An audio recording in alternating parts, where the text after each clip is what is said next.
बिस्मिल्लाहिर्रहमानिर्रहीम। अस्सलामु अलैकुम वरहमतुल्लाहि वबरकातुहू।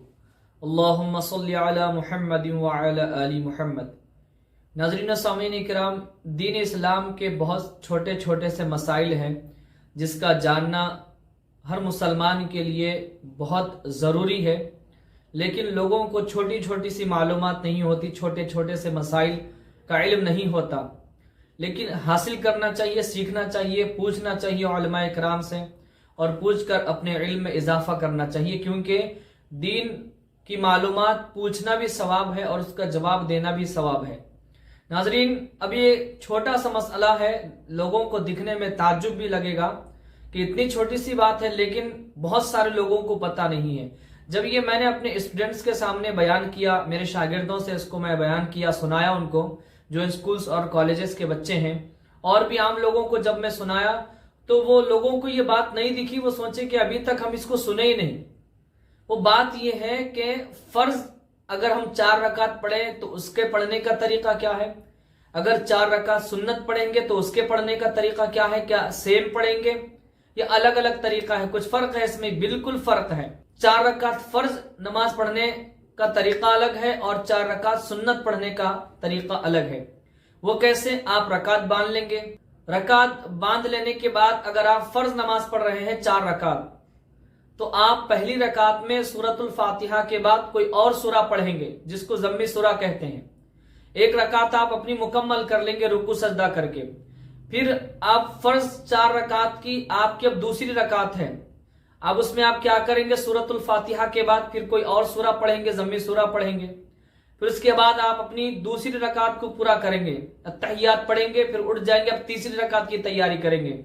तो फर्ज की अब तीसरी रकात में आप सिर्फ सूरे फातिहा पढ़ेंगे, फिर तीसरी रकात को आप मुकम्मल कर लेंगे रुकू सजदा के साथ।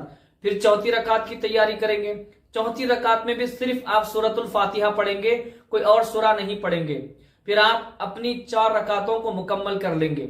नाजरीन, 4 फर्ज नमाजों में 2 रकातों में, 4 रकात वाली फर्ज नमाज में 2 रकातों में ज़म्मे सूरा पढ़ना चाहिए, पढ़ने का हुक्म है, और 2 रकातों में नहीं पढ़ना चाहिए, चाहे आप जमात के साथ पढ़ें या तन्हा पढ़ें।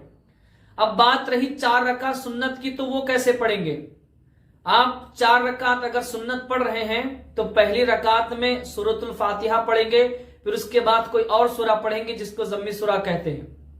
फिर दूसरी रकात में भी आप सूरतुल फातिहा के साथ कोई और सूरा पढ़ेंगे, फिर तीसरी रकात में भी आप सूरतुल फातिहा के साथ कोई और सूरा पढ़ेंगे, चौथी रकात में भी आप सूरतुल फातिहा के साथ कोई और सूरा मिलाकर पढ़ेंगे। यानी कि सुन्नत अगर आप 4 रकात पढ़ रहे हैं तो चारों रकातों में आपको सूरतुल फातिहा के साथ दूसरा सूरा पढ़ना चाहिए, इसका हुक्म है। तो ये बहुत सारे लोगों को इसका इल्म नहीं है। फर्ज 4 रकात पढ़ने का तरीका अलग है और 4 रकात सुन्नत नमाज पढ़ने का तरीका अलग है।